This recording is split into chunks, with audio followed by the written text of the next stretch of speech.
before undergoing any type of exercise, especially if you plan to undergo a vigorous exercise, first clear it with your attending physician. So what are the benefits of exercise in diabetes? It lowers your blood sugar levels or your blood glucose. It lowers your blood pressure and your cholesterol. It helps manage your weight. So if you are on the heavy side or you're obese or overweight, it helps you lose a lot of weight as well. And it makes you more sensitive to the particular hormone that's responsible for controlling your blood sugar. So it improves insulin sensitivity. Not only does exercise improve your sugar control and your blood pressure, but it also has a lot of benefits in terms of endurance. It improves also your bone health. And psychologically, it improves stress, minimizes depression, and makes you stronger overall.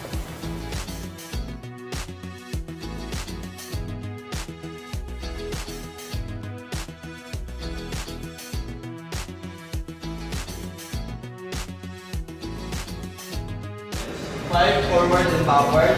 1, 2, 3, 4, 5 and backward. 1, 2, 3, 4 and 5.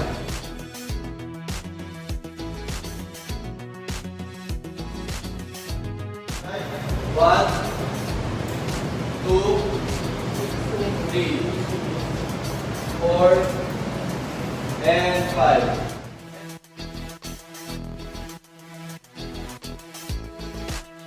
1, 2,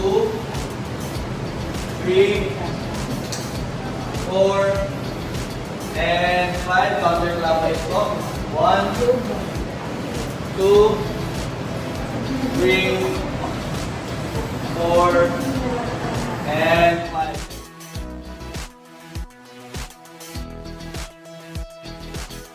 1, 2, 3, 4 and 5. Clockwise walk. 1, 2, 3, 4 and 5. Abduction.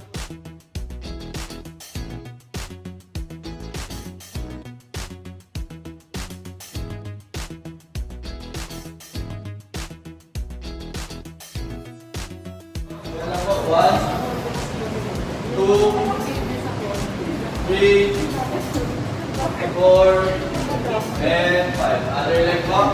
1, 2, 3, 4 and 5.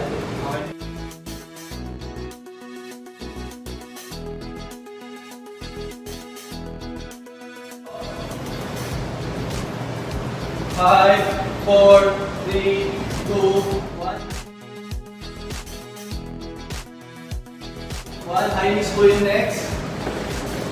If ever di po kaya, pwede mabagal. First and next set. 2, 1.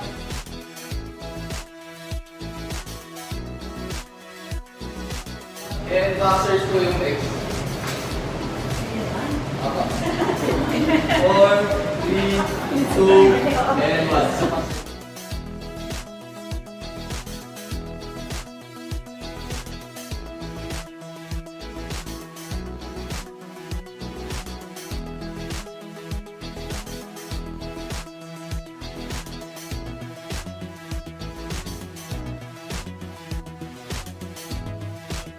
1, 2, 3, 4, 6, 7, 8, 9, 10, 11, 12, 13, 14, 15, 16, 17, 18, 19, and 20.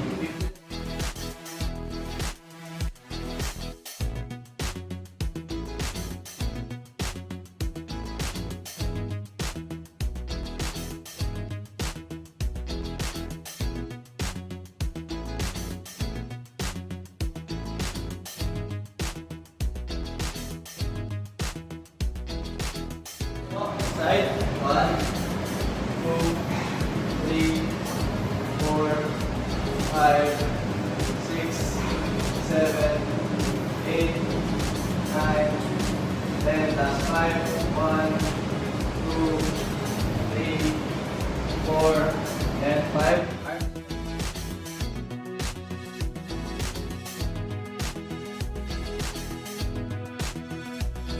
Arm squat, nakaganto. Delicate yung left po. 1, 2, 3, 4, 5, 6, 7, 8, 9, 10. That's 5. 1, 2, 3, 4, and 5.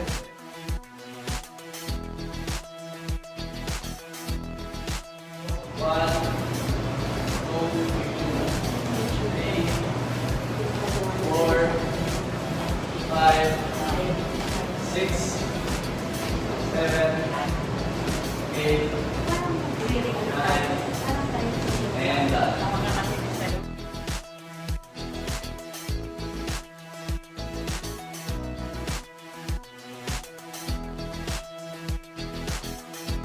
and go.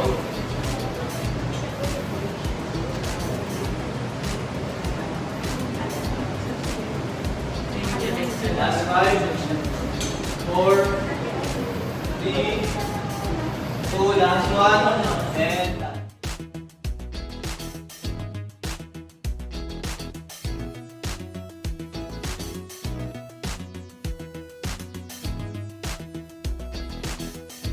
One and go.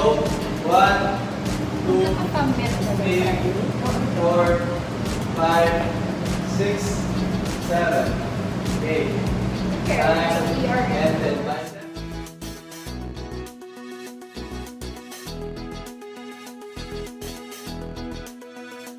Bicep.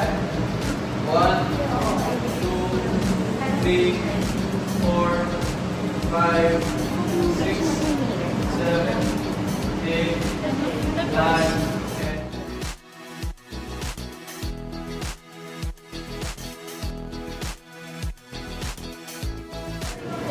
1, 2, 3, 4, 5, 6, 7, 8, 9, and 10.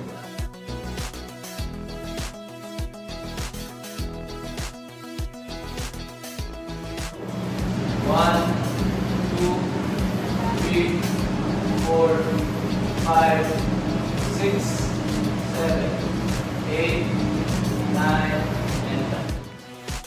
4, 3, and go. 1,